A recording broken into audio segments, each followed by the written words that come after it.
Hi, I'm Tara the Foodie, and I take the mystery out of cooking for you. In today's episode, we're going to do something a little different. You might notice I am not alone today. Pat is here with me, and you might remember Pat from our video on carne asada. He helped us make that outside on the deck, and it was amazing. Pat is here today because I am going to show him, as a dad, how to make mac and cheese for his boys. And I'm hoping that they really love it. Another thing about Pat is that he has his own YouTube channel as well, and it's called Lojo Life. I have the link to his video down in the description, so make sure to click on the link. And Pat, why don't you tell us a little bit about your channel? Thank you, Tara. My channel, Lojo Life, is kind of a catch-all for what I go through in life, right? So I'm a single dad, so it's about raising kids on your own, dealing with divorce. Actually, part of the genesis of this video is being a single dad that is not good at or doesn't like to cook, trying to find new things for my kids to eat. So we thought this would be a great opportunity for that. I also talk about business. I talk about fitness. I talk about sobriety. I cover a lot of different things in my channel. So I really hope you guys find that beneficial as well. And definitely check that link out below. But in the meantime, let's get our cook on. Oh, let's get our cook on. All right, so step one, the first thing we're gonna do is salt the boiling water. Okay. So I do have water already boiling over here. When you go to salt water for pasta, chefs say make it taste like the sea. So you wanna kind of make it pretty salty. I always like to have a bowl of salt on the counter, and it's always kosher salt, something big grain.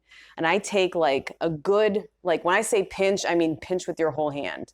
So take a nice big like tablespoon pinch and put some salt in there. And I'm gonna say do that again because I want it to be a bigger pinch than that. Yeah, like get in there. There you go. That's what you wanna hear. You wanna hear it falling in there like that. We have 8 ounces of elbow macaroni. So go ahead and add that to your pot of boiling water. And anytime you put pasta in water, you wanna stir it right away because it will stick otherwise. I can already feel it sticking. Yeah.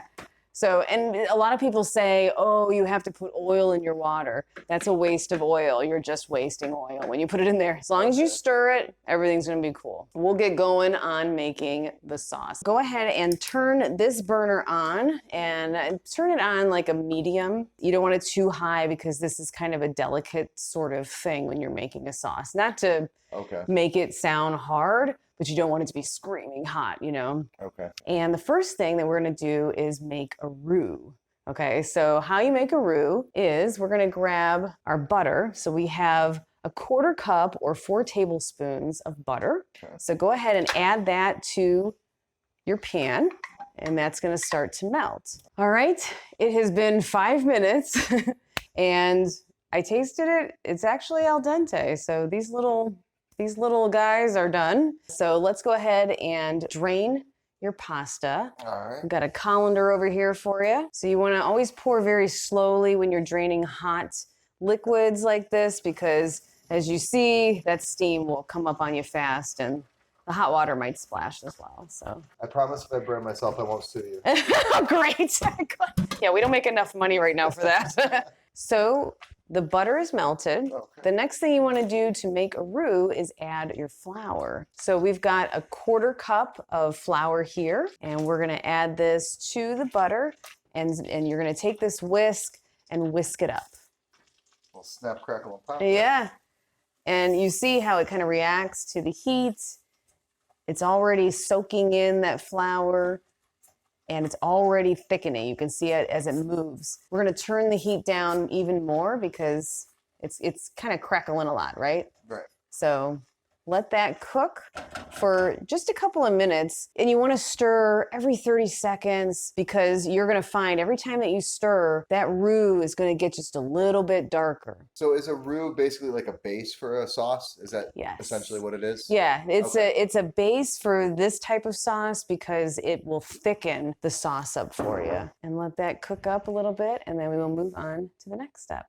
Sounds good. All right, let's take a look at how it's doing after, it's been about maybe 3 minutes. Now the color has changed, right? It's a darker brown, so we are ready to stir in slowly our milk. There's 2 cups of whole milk because you want all that fat to make this nice and rich for your cheese sauce. Okay. As you're whisking, you want to add it very slowly and keep going till, yeah, because you're going to find, that's okay, you're going to find that it thickens up pretty quickly. Now at this point, we want to take the heat and turn it back up to at least medium, maybe just a touch over, because now you're trying to heat up this liquid and you want to bring it to a bubble. As we're waiting for this to come to a bubble, we're gonna season this milk mixture right now, okay? What I suggest putting in a mac and cheese, you definitely want your salt. So you've got your ½ teaspoon of salt, but to add flavor, I also have a 1/4 teaspoon of garlic powder, a 1/4 teaspoon of onion powder, a 1/4 teaspoon of ground mustard, and then a 1/4 teaspoon of nice ground black pepper. So you can go ahead and add all that to your milk mixture there, yeah. And then go ahead and whisk that up so it's all nice and mixed up. And now we're just gonna wait for this milk mixture to come to a bubble, and then we know that that's the time to add our cheese. Sounds good. All right. Hi. You may notice that I'm in a different outfit now. Unfortunately, we are missing some footage from our episode with Pat. So I was just in there editing the video, and we are missing the last portion of how we finish up the cheese sauce and then put the macaroni and cheese together. So I came out here, set everything up, and I'm gonna show you right now how to finish the mac and cheese, and then we'll get back into the original video. If you'll follow me over here, remember when I was with Pat, and you just watched this, Pat made a roux with butter and flour, and then he added the milk and let it simmer for a couple minutes. He added the seasonings as well. And so now this milk mixture is thickened up and it's time to add the cheese. So you see the sauce is nice and thickened up. And then right over here, I've got the 2 cups of sharp cheddar cheese. What I'm gonna do is add it in small amounts. So just grab a little bit of a handful, sprinkle it in, and then whisk it in until it completely melts into the thickened sauce. And once it's nice and melted, then you just grab some more cheese and just add that as well. And I'm gonna go ahead and do this until I run out of cheese. I'm working with 2 cups of sharp cheddar cheese.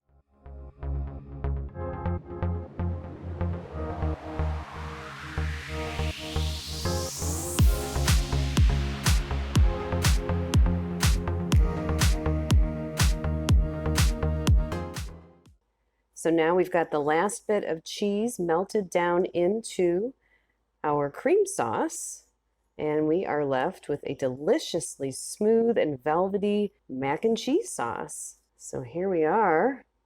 Look at that. Beautiful.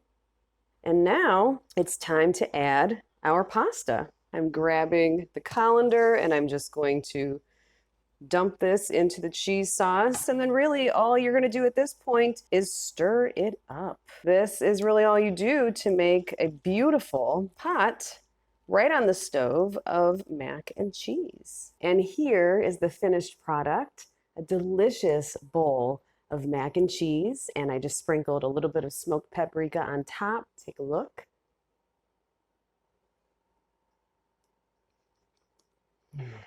It's amazing, very cheesy. Use the sharp cheddar cheese because it gives it a little more of that bite, a little more of that cheddary flavor. Anyway, this is amazing. And now we're gonna get back to the original video and show you how to make a chicken cutlet to go along with this amazing mac and cheese. As I mentioned, I'm going to show you something really cool to do with chicken. This, I think, is going to make it a little more interesting for your boys to have for dinner. That works for me too. I like to have protein with every meal anyway, so adding this is definitely a must for us. Good. We've got 2 chicken breasts here. They're big mama jammas, you know, and this is usually what you find when you grab a pack of chicken breasts at the store. They're usually pretty thick. We are going to take these 2 chicken breasts and we are going to beat the shit out of them All right. with this mallet here. Okay. And it's super fun. All right. And you have the muscles. You can just annihilate this chicken. Just watch it. We want to be able to still recognize the chicken Okay. when you're done beating it. I will try not to beat it too hard. Good. That's good. Always a good thing. It's a good rule of thumb. And what we have in front of us as well is your basic breading station. Here we just have flour and that's it. No need to really season it because we're going to be seasoning our breadcrumbs and we're also going to be salting our chicken once it comes out of the oil. Okay. So we've got our dry. We've got our 2 eggs that are just whisked. This is your egg wash. So when you take your dry and put it into your wet, it's gonna make a bit of a glue on your chicken. Now your chicken's nice and sticky. You can put it into your breadcrumbs of choice, which we're gonna go with panko breadcrumbs, and we're gonna flavor them with a nice Italian seasoning. Now, in a bottle of Italian seasoning, let me just tell you what's inside. I have to put my sexy glasses on first. Okay, so in a bottle of Italian seasoning, you are going to find oregano, marjoram, thyme, basil, rosemary, sage sometimes. There are spices that you normally see kind of like on Thanksgiving or something like that. So you could make your own Italian seasoning, you know, with all of those seasonings and just mix them up. So if you don't have Italian seasoning in your kitchen, just mix up all those types of seasonings. Okay. And that's what you're going to throw in these breadcrumbs. Go ahead and I'll have you flavor these breadcrumbs kind of like a tablespoon's worth, like that or so. Yeah. Put it in there and then stir it all through and you smell it right away too. Yes. So that is going to help flavor these chicken cutlets. Another shortcut, if you see Italian seasoned breadcrumbs in the store, you can just buy those and then just skip this step because they're already seasoned for you. I'm gonna switch places with you because I'm gonna show you a very fun thing to do. This is how you beat your meat. Yeah. Not like you don't know. I learned young. Yeah. This is how you pound chicken, okay? Okay. And the reason that you would pound a piece of meat, how can anybody talk like, the reason that you would pound like down a piece of chicken or something like that is so that the chicken is at an even thickness, so it will cook evenly. But also, we want to make it kind of thin so that it's going to cook quickly, and then you've got a nice ratio of breading to chicken. You've got that crunch, you've got the chicken, but it's not like this huge mouthful of just chicken with nothing. You know what I mean? So it makes it a little more interesting. Okay. So you can grab one of those chicken breasts, put it right in the middle of your cutting board. And what I like to do is take some plastic wrap and go ahead and take that plastic wrap and put it over your chicken. So you've got that. It's going to start to spread around when you're beating it. Okay, well, hey, it's really good to use protection. So I don't want to get it all over me. So go ahead and start like beating in the middle, all throughout, and go all the way around, like over the chicken, all around. It's really fun beating my meat. Yeah, looks pretty good. Looks like everything is pretty much an even thickness. And you kept that clean as well. So, but this also helps, the plastic kind of helps with the meat not getting completely pulverized. You know, it kind of helps it not to tear. Okay. So now we've got a nice big cutlet that we are going to bread and fry. Yep. Flour first? Flour first. Just throw it in there? Yeah, put it in there and you... Maybe not like that, but hey. He does it like a man. Well, I hope so. I'm a man. Yes. So just make sure that all the surface everywhere has some flour on it. And you can, do what you're doing. And then once you've put the flour everywhere that you can see a wet spot, Pat, then you want to pick up your chicken and just kind of, shake it off a little bit so that you don't. Yeah, exactly. So you don't have too much flour on it. Okay. The next thing that you're going to do is put it into your egg wash. And you're just going to do the same thing. Make sure that all the surfaces are coated with the egg wash. And then just kind of let the excess drip off. And once that happens, then you're going to put it, lay it right in there. And just kind of press down so that it gets it on that one side. And then you're going to turn it over and do it on the other side. And just get it nice and coated and just kind of go like that. There you go. and just bread that all up and then put that over onto your platter. So there's one breaded, and we'll go ahead and do that same process for the next one. I am putting this pan on a high heat so that we can get it ready to put our oil in here, and we're ready to fry this chicken very shortly.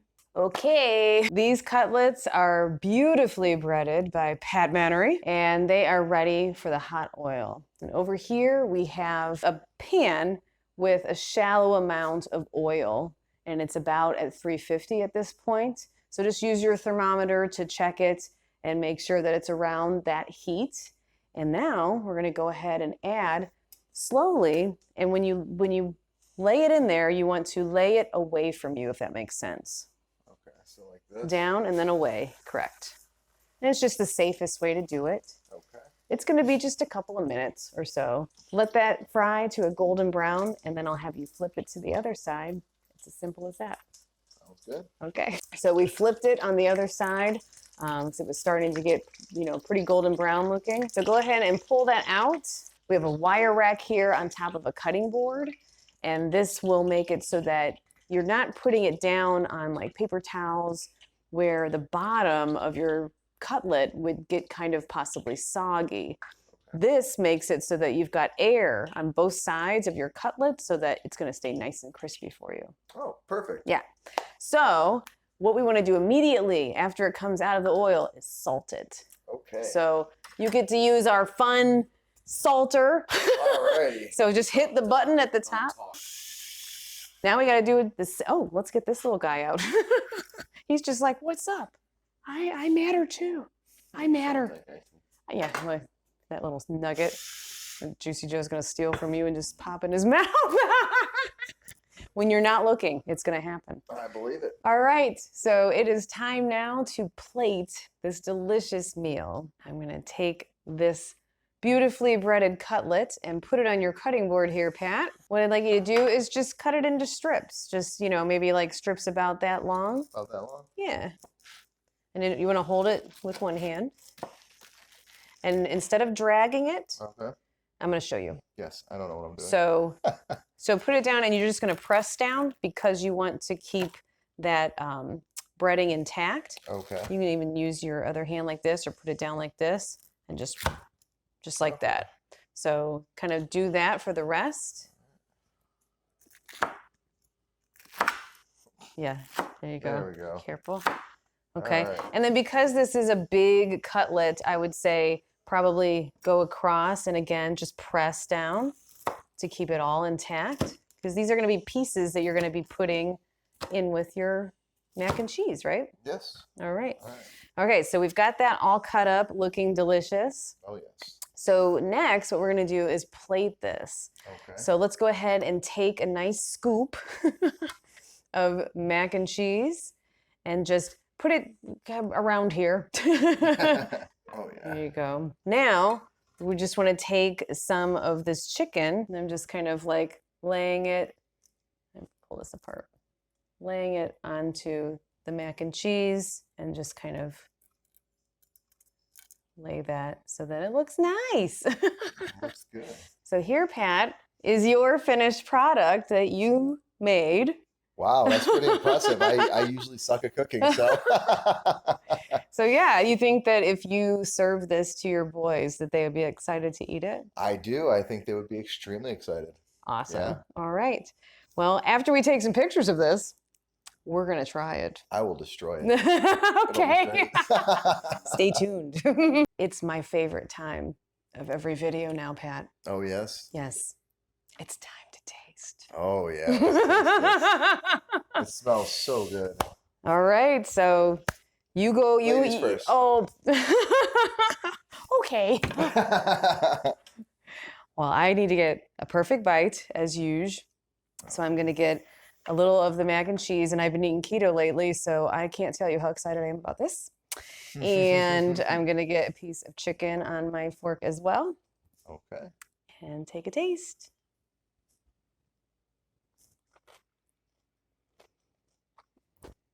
Mmm. It's so good. And I always talk about texture. You guys know that. The contrast between these two textures. You've got your creamy mac and cheese, and then you have a bite of crispy chicken with it. It's glorious. It's just delicious. I think you did a great job. Well, thank you. I had a good coach. So go ahead and take a taste. Let's try this. All right, I'll try to get the perfect bite too.